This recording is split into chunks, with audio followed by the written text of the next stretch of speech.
माँ बाप के पांव धो के पियो। माँ बाप तुम्हारी जन्नत हैं, माँ बाप तुम्हारी जहन्नम है।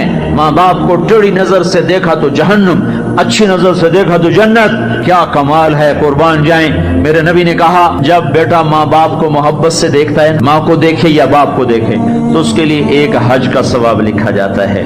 और माँ बाप जब औलाद को उनकी खिदमत की वजह से मोहब्बत से देखते हैं तो बेटे को गुलाम आजाद करने का सवाब लिखा जाता है। अल्लाह के नबी ने फरमाया, भाई बोलो, अल्लाह के रास्ते में खर्च करने से भी ज्यादा अफजल खर्च कौन सा है?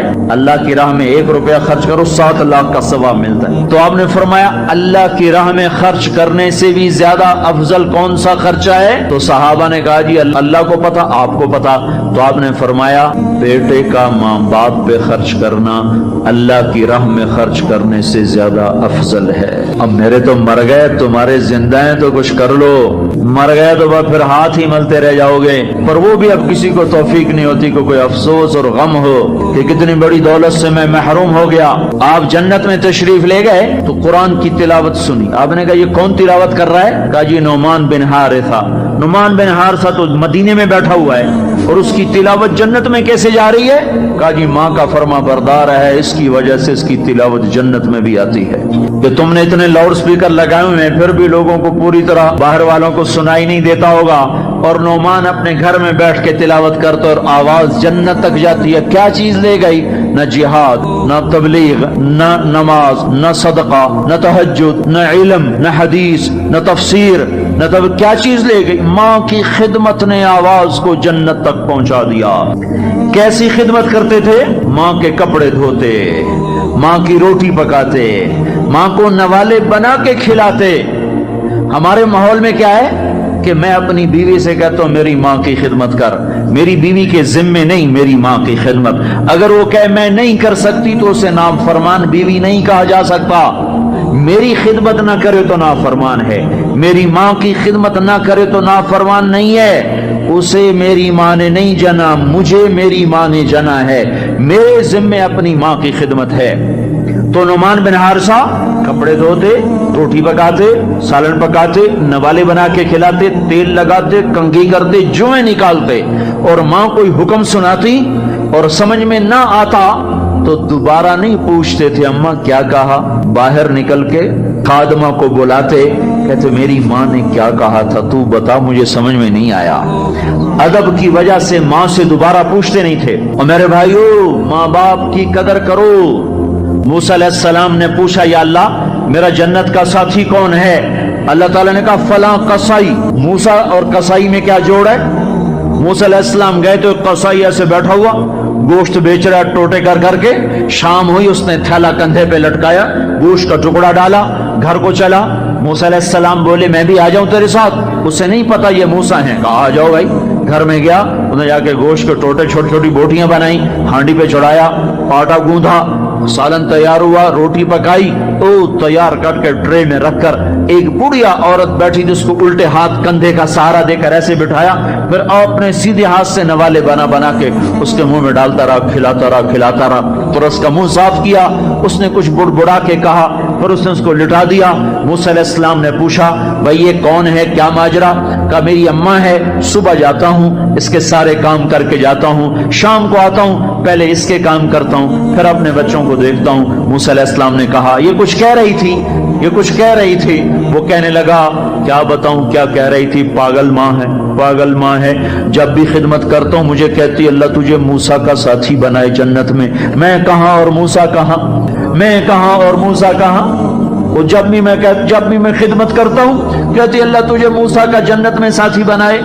आए हाय। मूसा अलैहिस्सलाम बोले तेरा काम बन गया, तेरी माँ ने तुझे मूसा से मिला दिया। ओए माओ को राजी करो, नबियों के साथ जन्नत में पहुंचोगे। हाय, मेरे नबी से पूछा गया था क़यामत कब आएगी, तो आपने ये नहीं कहा था जब जिना ज्यादा होगा, जब कत्ल ज्यादा होगा, जब पत्थरों की पूजा होगी तो क़यामत आएगी।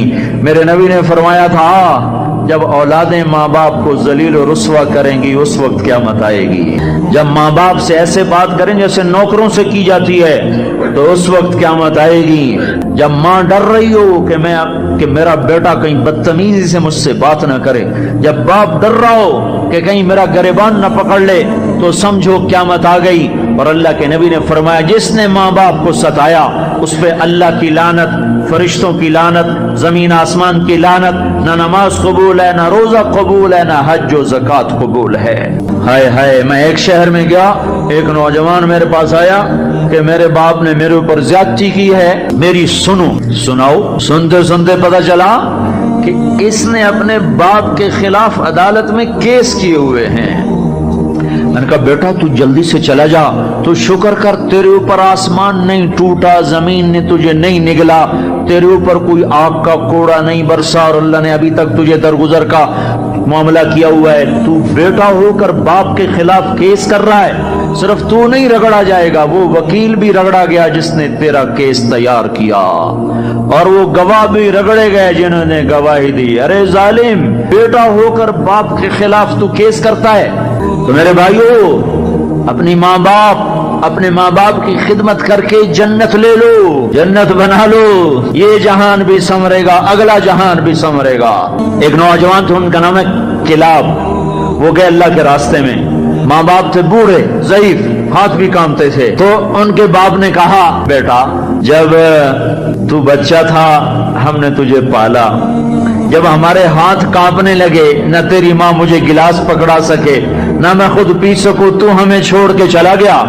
یہ اشعار جب حضرت عمر کو پہنچے تو انہوں نے فوراً آدمی بھیج کر اس بچے کو بلوایا، اور مسجد میں کھڑے ہو کر ان کا کوڑا تو مشہور تھا نا، کوڑا اٹھا کے مار مار مار اس کا حلیہ بگاڑ دیا. کہ بوڑھے ماں باپ کو چھوڑ کے جہاد میں جاتے ہو، بوڑھے ماں باپ کو چھوڑ کے جہاد میں جاتے ہو، مار مار، جب تک تیرے ماں باپ زندہ ہیں تو اس گھر سے قدم نہیں نکال سکتا. اور میرے بھائیو، آج کل ماں باپ بڑے رسوا ہو رہے ہیں. آج کل ماؤں کی بڑی ناقدری ہو رہی ہے، باپ کی بڑی ناقدری ہو رہی ہے. اکثر نوجوان بیٹھے ہوئے مجھے نظر آ رہے ہیں. میں تمہیں اللہ رسول کی محبت کا واسطہ دیتا ہوں، میں تمہیں اللہ کا واسطہ دیتا ہوں کہ اپنی ماؤں کو، اپنے باپ کو راضی کرو. ہاں، نافرمانی کی بات کہیں، ماننا نہیں، گستاخی بھی نہیں کرنی.